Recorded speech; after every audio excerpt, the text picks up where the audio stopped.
This is Dr. Rob Harder with the Nonprofit Leadership Podcast, Making Your World Better. What does it take to be an effective nonprofit leader today? What are the biggest challenges? What are the biggest obstacles? How should nonprofits fundraise in an economy that is constantly changing? All of these reasons combined led me to start this show. And it's my hope that through this series, people can learn not only what it takes to be an effective nonprofit organization, but to hear from effective leaders who are successfully making a positive impact in their communities. We hope you enjoy the show, as together we hear how they are making their world better. This podcast is sponsored by DonorBox. DonorBox, helping you help others with the best donation forms in the business. Well, welcome to the Nonprofit Leadership Podcast. Thanks so much for joining us as always. I hope you're having a great week so far. I don't know about you, but if you've been keeping up with all that's going on in the country of Haiti, it's a bit depressing. There's a lot of turmoil and upheaval, particularly politically, and the infrastructure there seems to be in a really, really difficult situation. And I just set that up to say that the speaker we have today, the guest I have on the show, is working through the Kellogg Foundation to do a special campaign that's targeted to Haiti. And so we're going to get into that today and the important work they're doing. And now, before we get to the show, though, let me just say a couple of quick things, just as reminders. Number one, we are on YouTube. And so if you haven't checked us out yet, go to YouTube and just look up the Nonprofit Leadership Podcast. And we'd love to have you subscribe. And you'll get all this great video content of what we provide here at the podcast. And then the other thing is to let you know that I am a professionally certified coach. And so if you're looking for coaching or ever wondered, what would coaching be like as a nonprofit leader? I think one of the things I've learned through my coaching experience so far, particularly if you're at a place where you feel stuck.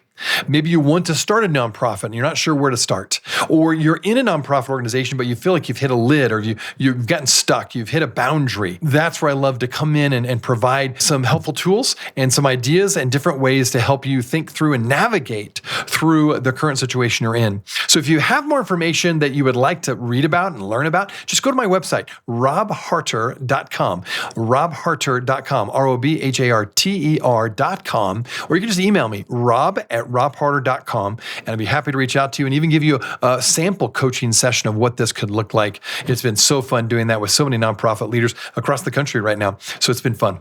Okay, now onto the show. As I mentioned, we have a special guest. Her name is Dana François. She is the Program Officer for Family Economic Security at the Kellogg Foundation. You remember we've had somebody from the Kellogg Foundation before, Mr. Martinez, and he was fantastic to hear more about what they're doing at the Kellogg Foundation there. Well, Dana really is focusing on this Haiti Pockets of Hope campaign. She'll tell you all about what that is and how they're really coming in at a very critical time in the history of Haiti to provide infrastructure help, educational help, food security help, all these really, really basic needs, I would say, help at a critical time. So I think you're going to really enjoy hearing from Dana, and it's an important topic. So as always, love having you tuning in. Now on to the show.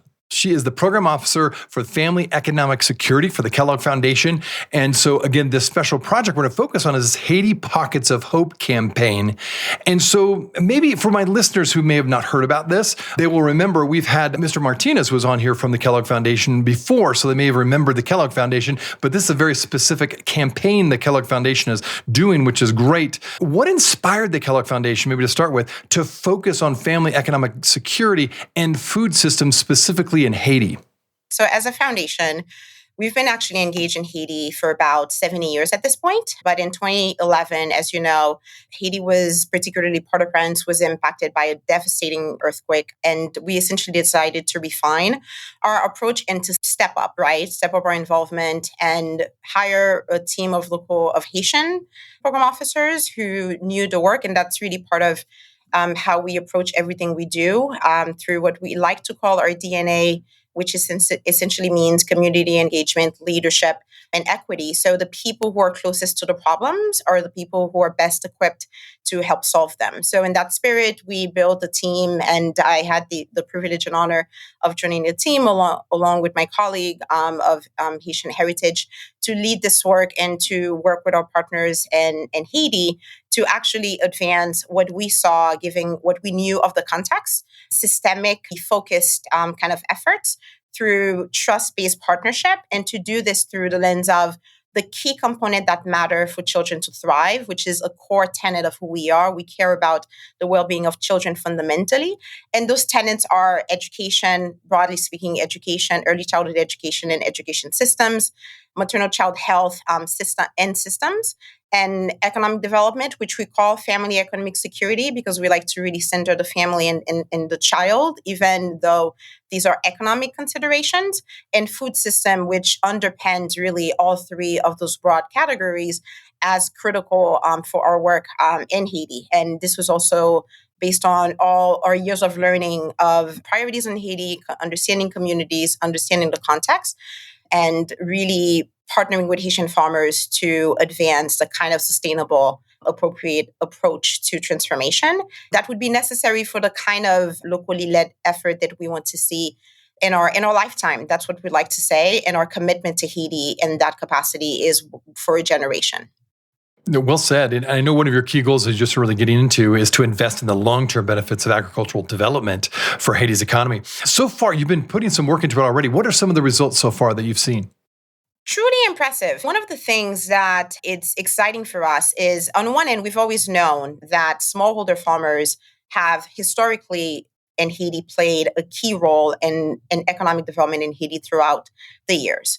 Unfortunately, smallholder farmers are significantly disinvested into, and the infrastructure that they need to, whether it's on the agricultural side to produce, whether it's around climate consideration in terms of the impact of that on yield, whether it's the financing that is needed to continue to work as entrepreneurs, or the market and the insurance. So we know that overarchingly, these key pieces have been missing. So we've invested for a decade. We've invested in very intentional manner, engaging our partners, engaging really communities in a very intentional way in a cadre of organization over that decade. And to be precise, researchers, academics, businesses, partners working with smallholder farmers. And that led to the Haiti Food System Alliance, which is this major, bold systems change initiative that essentially has this mission and vision that Haitians can feed themselves. And not only can they feed themselves, smallholder farmers can transform economies and transform communities in a very direct way, and do so within the limitation of climate impact. So results that we've seen since the official launch of the Haiti Food System Alliance 3 years ago, as of now, the Alliance, 15 organizations across the country, and some of them hospitals and schools, that are receiving food directly produced by local smallholder farmers. So I like to think to myself that you have parents on one side that are producing food and selling in the market, and they're filling their children, and they're filling the school system that their children goes into. And we know that at this point, the Haiti Food System Alliance is working with over 40,000 smallholder farmers in the country and has provided over 13 million locally sourced food to about 100 plus schools and 2 major hospitals in the country at this time, and created 1,200 jobs and 1,000 new businesses. And over the next 5 years, they're looking to target 100,000 smallholder farmers and 10,000 jobs and at least 1,000 new businesses. The economic impact already is, I can tell just from the numbers, is quite significant. So well done on that. And, as we think about any country, one of the goals is to raise up emerging leaders, right? And help do that. You often invest in the education of that organization, or in this case, a country. Talk to me about the educational efforts you've had to Haiti, particularly with the youth. What have been some of the benefits so far of increasing the number of young leaders in Haiti as a result of your work there? It's tremendous. The young leaders are those responsible for the future, right? They will be making decisions. They have to be upskilled. So they have to be part of the decision that is affecting their current lives and their future lives. So one of our key partners around education and leadership, right? Because the two things go hand in hand. If we want leaders who are not only trained, but equipped to hit the ground running and being effective leaders in their communities and their organizations or businesses. This organization is called the Haitian Education Leadership Program. It's a university scholarship program. If you think about what is a wraparound program that particularly serves brilliant young Haitians across the country who wouldn't have the opportunity to attend university otherwise. So it provides them with housing, with leadership support, with comprehensive upskilling so that they're not only successful in their education, but they truly graduate, transform, and ready to tackle some of the most difficult challenges back in their home communities, but in Haiti. And in fact, the sense of responsibility of these young people is something that is truly remarkable.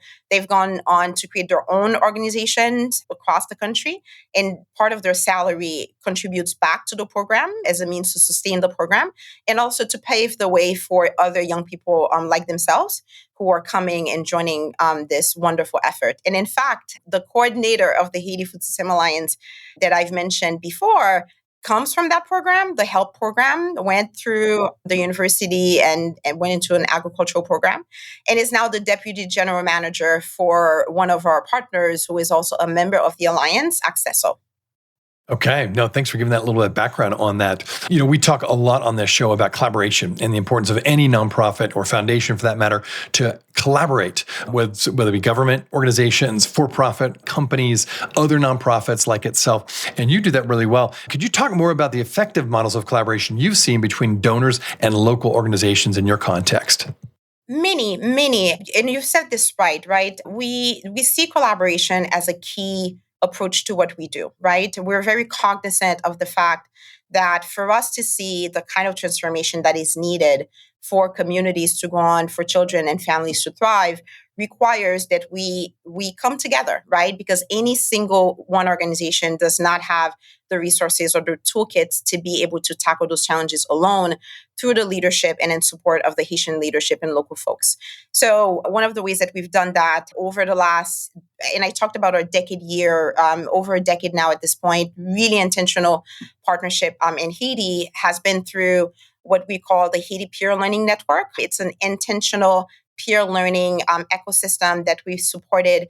And the purpose of that was to break down silos across sectors, across civil society, government, bringing funders together to think about not just individual programs, but how do we solve issues at the systems level? And that has led to the major initiatives that we call Pockets of Hope initiatives, including the Haiti Food System Alliance and also the Model School Network, which is a school system in the Plateau Central.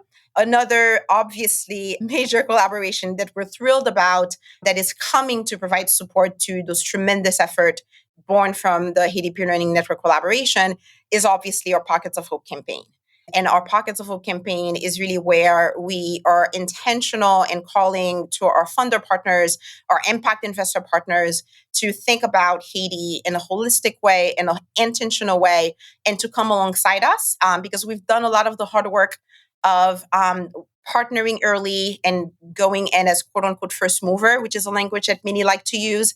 So having done that, we're happy to be a guide, to be a partner, to help share what we know and to support the connection between local actors, entrepreneurs, civil society organizations, smallholder farmers with those grant making organizations and funders to be able to do the kind of work that is necessary. And that campaign has brought and partnership, as an example, the Dunn Family Charitable Foundation, who's a close partner and ally of ours.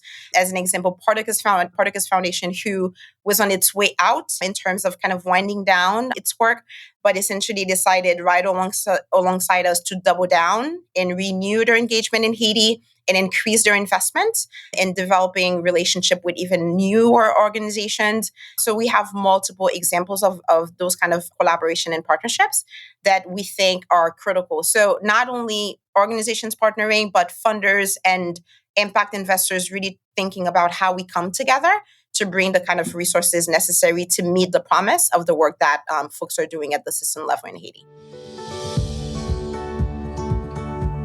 We'll be right back. Are you looking for an easy and effective way to boost your nonprofit's donations? Look no further than DonorBox, the online fundraising platform that streamlines your fundraising efforts, maximizes donations, and simplifies giving for your supporters. With DonorBox, you can create beautiful donation forms, accept digital wallet payments, track donations, and send auto receipts. And the best part? There are no setup or monthly fees and no long-term contracts required. So what are you waiting for? Visit donorbox.org today to get started. That is donorbox.org. Hey friends, and thanks so much for listening to the Nonprofit Leadership Podcast. I want to let you know that I've recently become a professional certified coach. With my nearly 30 years of nonprofit experience, I know firsthand how hard you work as a leader.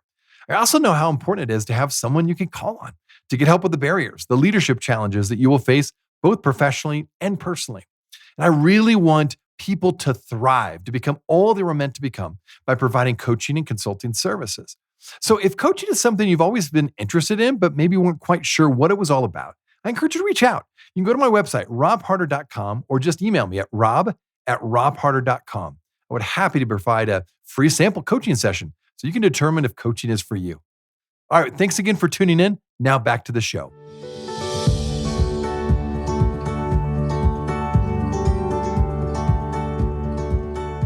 Well, every nonprofit that really is trying to follow best practices, which I know you are, really knows the value of measuring their program's impact. So for you with this campaign, how are you measuring the impact of your initiatives in Haiti? What does that look like when it comes to results? I think the first obvious one, right, for this campaign is whether or not we've met our goal. And $90 million bold, audacious goal, but that we believe is even just the beginning in some ways for 3 years. And I'm thrilled to say that at this point, we've seen commitment upwards to $70 million. So we're well on our way. And that's the one of the metrics of the pockets of hope. But the other piece of that, which is critical, who is leading the work? Who is receiving those funds? So we're really intentional. Are the partners receiving the funds Haitian-led organizations? Is it meeting the needs that communities are deciding as priorities? So we're being very intentional and kind of sharing our DNA, which is what I mentioned before, in terms of how to partner and to see that this kind of trust-based, locally led is multiplying, that it's growing. Unfortunately, we know that there's a very famous number that is unfortunately quite consistent of less than 1% of local nonprofit organizations tend to receive funding. So if we can even make a dent in that, even in terms of kind of trends moving the needle. So we're looking at that. We're also looking at how those contributions are building perhaps new initiatives where there's gaps or where things need to be deepened in terms of, as an example, impact first investment. And that innovation is critical because fundamentally humanitarian aid is entirely helpful, but we also need to think about what investment looks like for economic prosperity. So we're looking to see those kind of new investment channels as measures of success. And I think lastly, really concretely over time, right? We're not necessarily equipped to see improvement in the lives of people immediately, but where do we see that over time, and where do we see people having the resources to make their own decisions and go on about their lives, and having less and less to kind of rely on a lot of help. So this kind of ability to be more independent because the resources are there, and then people go on to kind of, and I talk about family economic security a lot through that lens, is also definitely a measure of how the impact is showing in people's lives, in communities, and also institutions. I do want to close by saying that seeing stronger institutions, regardless of what kind of institutions they are, local institutions, is definitely a measure also of where investments are going. Excellent. Well, when we talk about results and particular educational efforts, because you do so much when it comes to the educational investment in the country of Haiti, talk more about the Model School Network. Maybe give us one story of success that has emerged from this Model School Network that you're doing. With pleasure. The Model School Network is another one of those kind of systems change initiative that has grown from 10 years of very active peer learning and collaboration. And the Model School Network is a coalition of over hundreds of schools, and particularly the central area of Haiti. And the partners who are supporting those schools are working together to make schools safer, healthier, more productive learning environments for children. At this point, through that significant effort with partners, we've seen produce more than 50 curriculums that are grounded in the context and realities and priorities of educators and education systems in the country, and appropriate for the context based on local determination. We've seen over 200 schools adopt safe school environments, including social emotional learning curriculum, WASH, as well as food programs. The Model School Network itself is one of the members of the Food System Alliance to really channel locally produced food into school feeding program as opposed to imported foods. We've seen improved teaching and learning environments in nearly 300 primary schools. And I think one success story, again, really through the lens of Haitians solving their own problems and Haitian innovation really being tremendously impactful, is a STEM innovation that emerged from that particular partnership during the pandemic. The Haitian government needed support around really getting education to children during school closures and during very difficult times. So issued request for proposal to ask for innovation to actually meet that need and provide remote learning for science. And the makers of a kids television show akin to a Sesame Street called La Cucajou, and they're actually on YouTube, so people can Google and see the episodes, partnered with education experts within the Model School Network and came up with a curricula that they found could be used remotely, and tested it and found it to be effective based on the results. And it's administered over phone. So children were able to use that, and the results were so staggering that the Minister of Education really sees it as a model in an innovation to scale in other regions of the country. So at this point, the Model School Network has been working with the government officials to replicate it in more grades, and it's something that we're tremendously proud of. Again, Haitian solutions solving Haitian problems. You've been in the midst of really investing so much in this country. And as we get back to the food systems that you're trying to help support and encourage, tell me the challenges you face when it comes to strengthening the food systems in Haiti, and how have you overcome them? It's a very interesting reflection. And preparing for our conversation today, I really thought about this deeply. The importance of understanding the context of where we work as a grant making institution couldn't be understated, right? So, in the context of Haiti and similar places like Haiti, because of historical legacies of many kinds, of structural injustice, etc., across many different dimensions, we find ourselves in a situation where there are issues that are urgent, that require immediate need. As an example, people who need access to food right away, people who need access to jobs right away.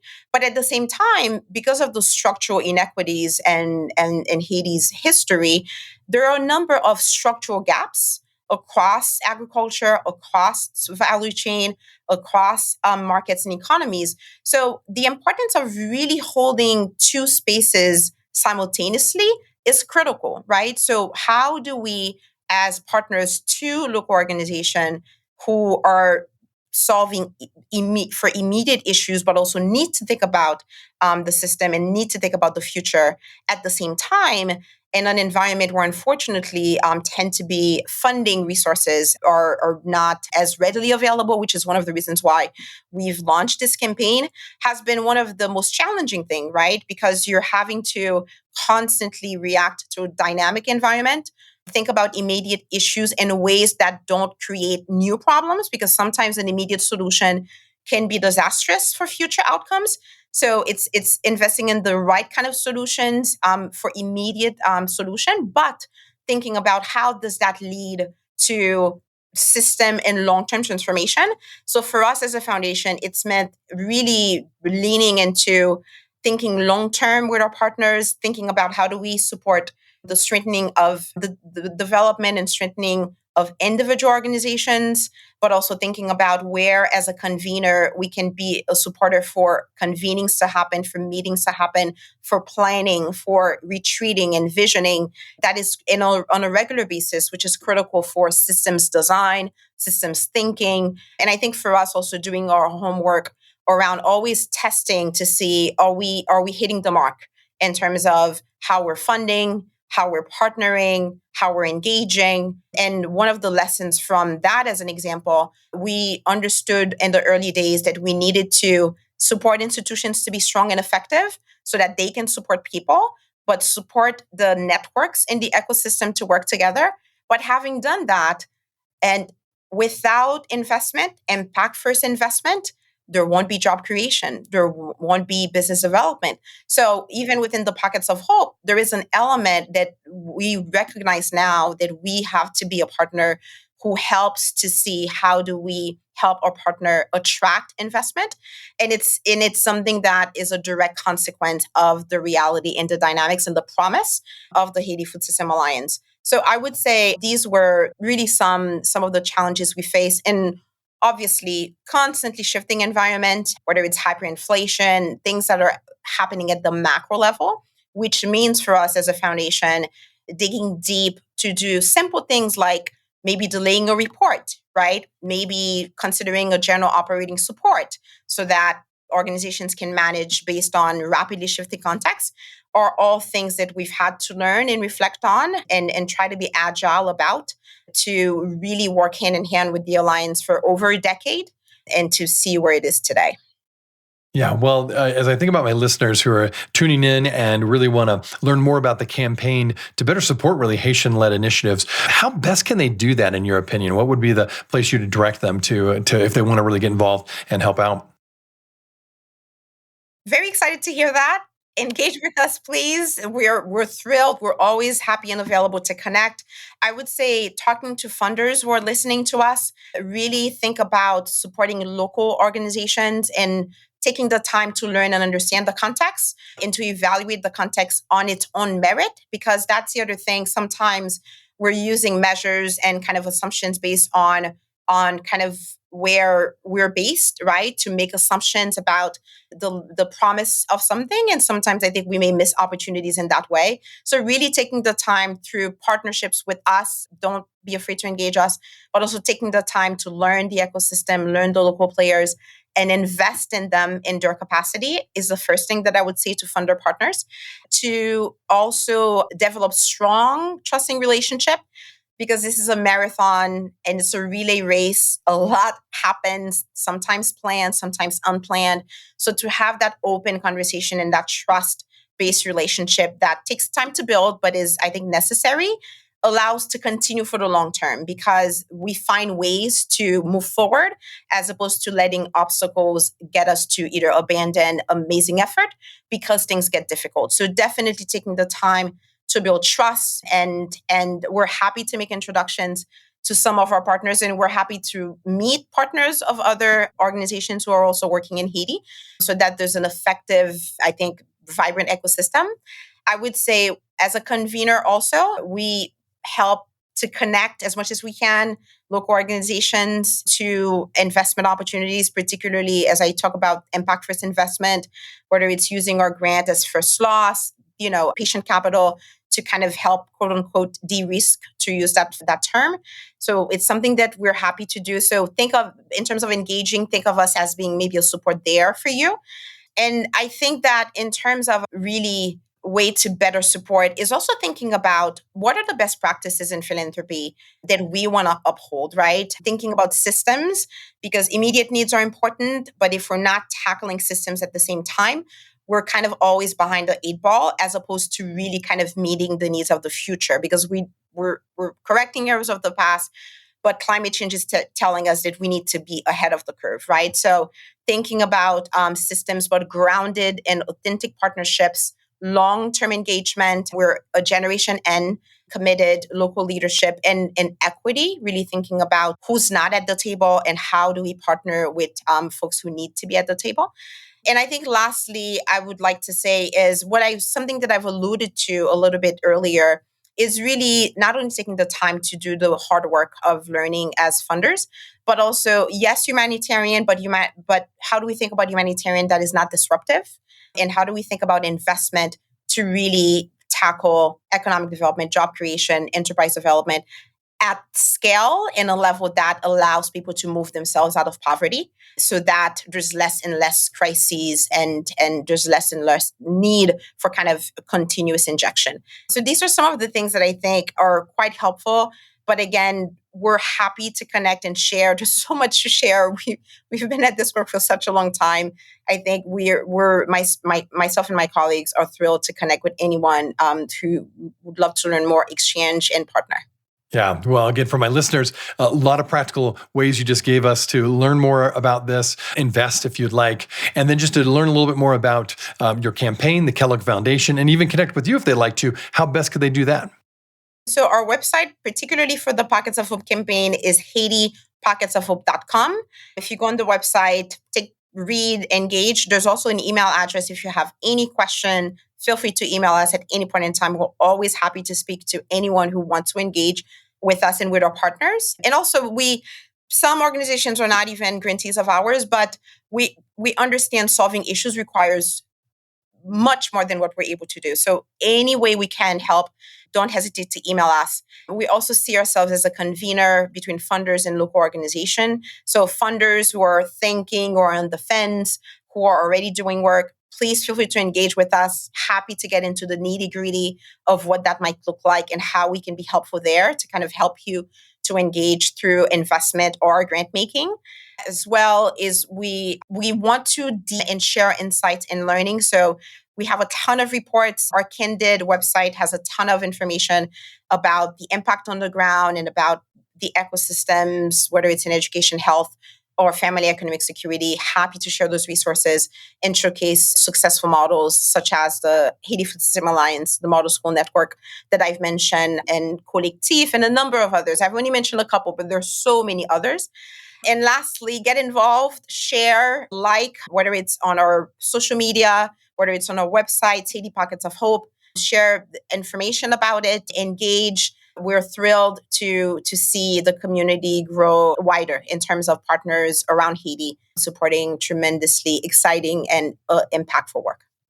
Well, Dana, thanks again for sharing all these insights. Thanks for what you're doing. And I think particularly now it's so timely to have someone like you and the Kellogg Foundation really investing in the infrastructure of Haiti and the leaders, the future leaders of that country. So thanks for all you're doing. Thank you. Thank you so much for having us. And engage. We're thrilled, and we love to partner in any way that you find suitable and helpful to the Haitian people. That's wonderful. Well, again, thank you so much, Dana. Appreciate it. Thank you. Hey, friends. Well, I wanted you to know that this podcast can be found on iTunes, Spotify, Amazon, Google Podcasts, and wherever you listen to other podcasts. I also want to encourage you to like, subscribe, and share this podcast with others. This will actually help us get this great content out to more nonprofit leaders just like you. You can also join the Nonprofit Leadership Podcast community.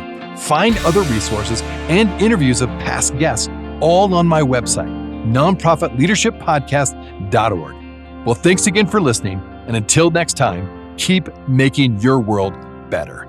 And don't forget to subscribe to my YouTube channel, the Nonprofit Leadership Podcast. Go to YouTube and look up Nonprofit Leadership Podcast. We'll see you there. This podcast is sponsored by DonorBox. DonorBox, helping you help others with the best donation forms in the business.